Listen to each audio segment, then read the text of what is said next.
kandidata ukol sa kanilang naging preparasyon. Kaya naman, ang naipakita nila ngayong araw ay talaga namang napakaganda at talaga namang pinaghandaan. Ano sa tingin nyo? Tara, Eddie. Sige, mga next din tayo sa Hatoria, no? Dito tayo sa Hatoria. Dito tayo. Okay. Hi, ating mga candidates, no? Pero bago ko tayo interviewin, may hinahanap kami.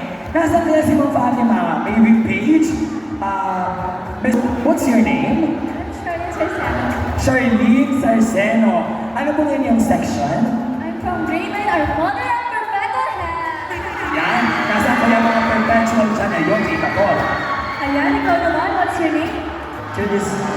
From what section? Grade 12, same answer! Ayan, nakita natin ang mga support ng taga-Hatoria. So, ito'y tanong namin sa inyo. Ano kaya yung mga naging preparasyon ninyo bago dumating ang araw na ito? So, ikaw muna, Shirley, ano ba yung mga naging preparations mo? Ano yung mga kinonsider mo para bago ka tumapak sa entabladong ito? For me po, every time after po na class ko, I always practice my walk and also how my actions para po mas maging prepared po ako pag pumarap na po ako sa inyo at maging proud po ang aking mga parents and my team, Hatoria. Yes naman! Every pasok, so kada awas, pinapractice niya na yung kanyang walk and action. So, consistency is the key. Yes. Ikaw naman, Julius, ano ang mga naging preparations mo para sa darating na interview round? Same with Charlene. Before I step into the stage, nilaready ko talaga yung sarili ko para being confident at syempre, ipakita ang aking ibig sa harap ng mga Hatoria para madala ko ang tunay na ako ay Yes naman! Parang baka naman siya mga taga-Hatoria! Kasi na-support ko sa Hatoria! Ayun! So, next question. Yan, tingnan nyo muna yung mga kapwa kandidato at kandidata ninyo. Tingnan nyo silang maigi. No? Tingnan nyo ang inyong mga sarili. No? Sa tingin ninyo, ano kaya ang edge o lamang ninyo sa kanilang tatlo? No? Sa tatlong pares na yan. Ikaw muna, Charlene, tatanungin kita. Ano kaya sa tingin mo ang edge o lamang mo sa kanilang tatlo? I think po, my confidence because since I was a kid already, I already built my confidence to stand up to other people and perform my best. And I think that based on the story of Verena, lahat po ng kalaban ay hindi pinanganak, kundi ito po ay ginagawa ng ibang tao. Kaya po, dapat po tayo ay maging mabait sa isa't isa and spread love. Yes! Talaga naman pinaghandaan eh. Hindi lang costume ang pinaghandaan, pati sa pang Miss Universe, hindi ba? So, para sa kanya, ang edge niya ay yung kanyang confidence, yung kanyang voice when she faces the audience. Talagang kitang-kita naman yun. Nakita yun, di ba? Ikaw naman, Julius, ano kaya ang edge o naman mo sa kanilang tatlo? one of my points in my edge po is yung naging charisma ko po at kung paano po dinala ang Hatoria at kung paano po nirepresenta ang suot po ng Hatoria. Hindi lamang po sa pananamit, kung hindi sa confidence and charisma. Yes naman, kung kay Charlene, confident sa kanyang charisma. Pakita mo nga sa amin, paano yung charisma? Charisma? Paano yung charisma?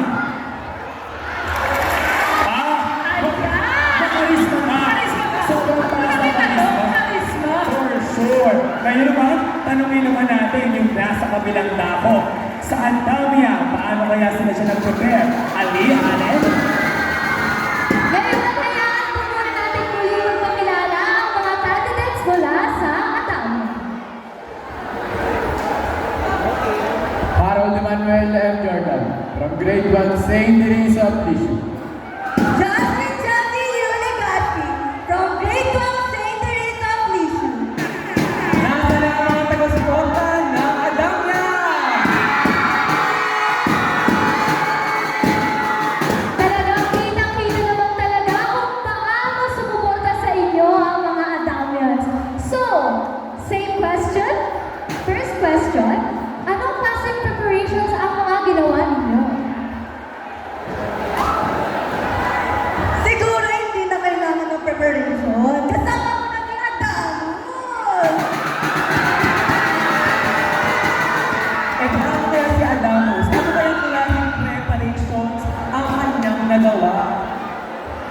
Unang-una po, humingi po kami ng gabay sa Panginoon. At talagang pinagdaanan po namin ng oras ang aming pagpapractice.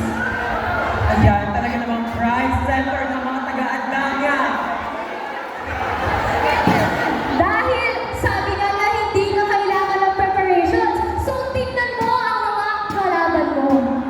Sa tingin mo, ano ang edge or lamang mo sa ibang views?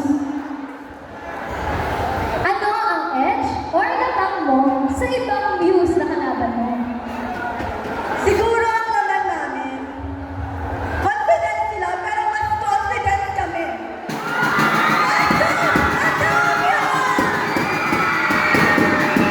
Eh, paano naman kaya si Adamers? Ano ba yung edge o yung lamang mo sa mga nakikita kalaban, mga taga-ibang baharian? Sa tingin ko po ang aming kalamangan po bukod po sa itsura ang aming confidence. Talagang confidence ang nagpapalabang sa inyo. Confident sila, pero mas confident kayo. Paano naman kaya ang mga taga-Direo, Eddie, and Ayan, Alexa? nandito na nga kami, no? Tatanungin na namin kung anong kanilang pangalan. What's your name? Jaden Gabriel Catingas from grade 11 St. Jerome.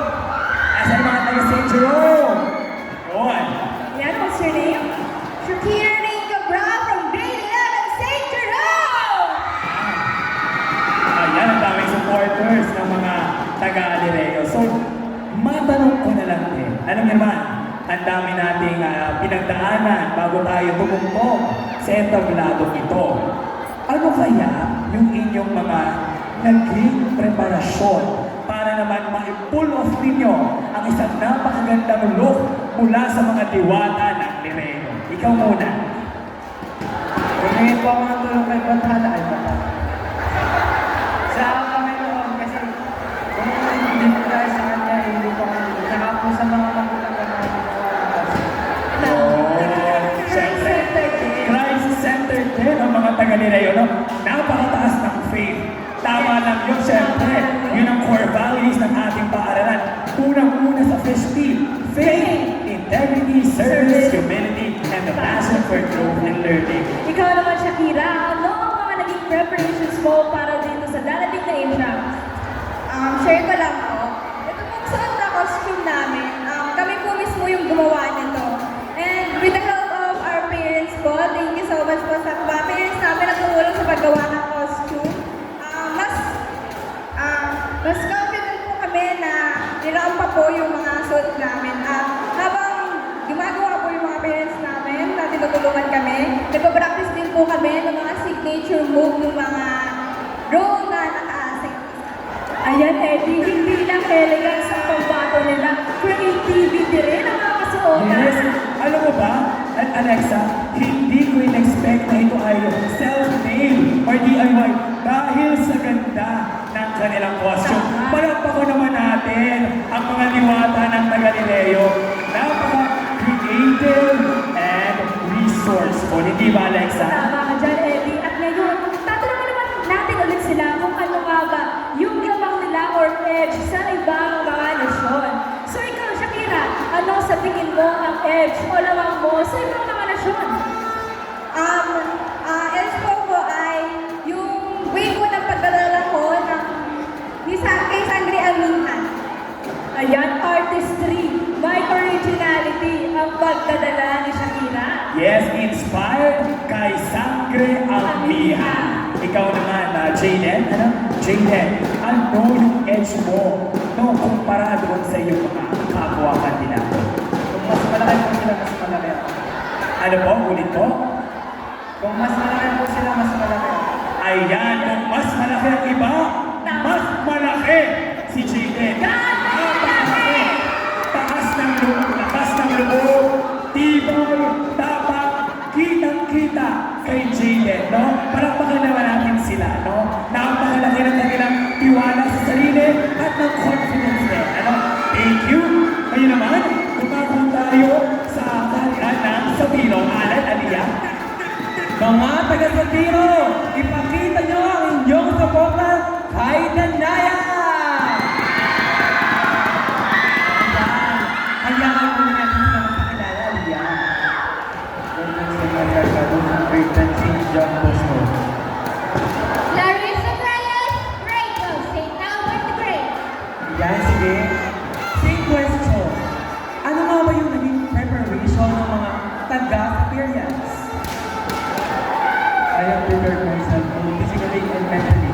reading and practicing my work, and I prepared myself mentally by setting a key goal that I can do this and I can be who I am.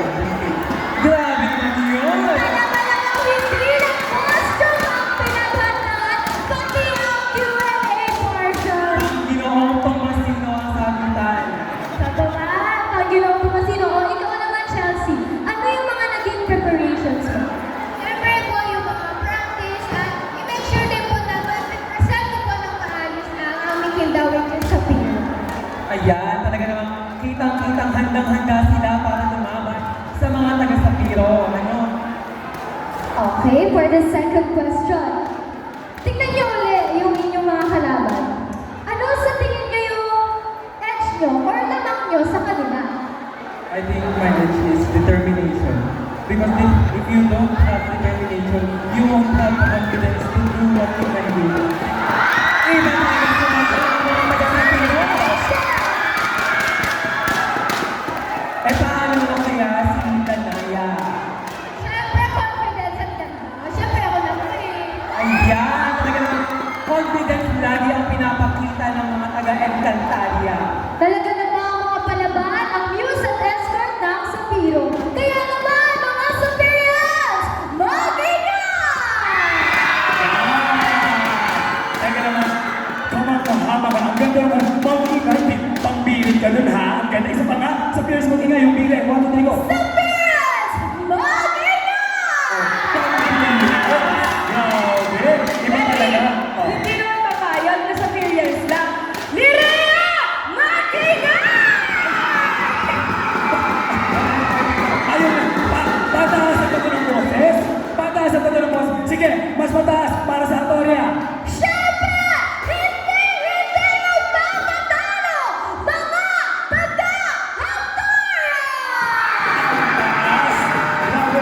Ale, hindi ko ma-reach. Ito, tingnan natin. Oh. Hi, Adames. Tingnan natin, pinakamataas. Alexa, Siyempre, pinakamataas. hindi magpapahuli ang mga taga-Naya!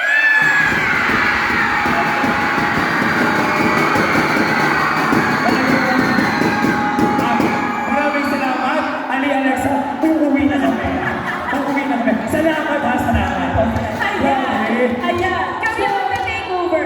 Iba talaga pag ang host, hindi lang host, performer at singer pa. Speaking of singer, kumakanta ba kayo? Kumakanta Kaya, kayo? mga talented yan eh. Oo, confident yan. Kumakanta yan. Ngayon naman, kanina, naglaro sila ng singing bee. Ngayon, kayo namang mga candidates ang maglalaro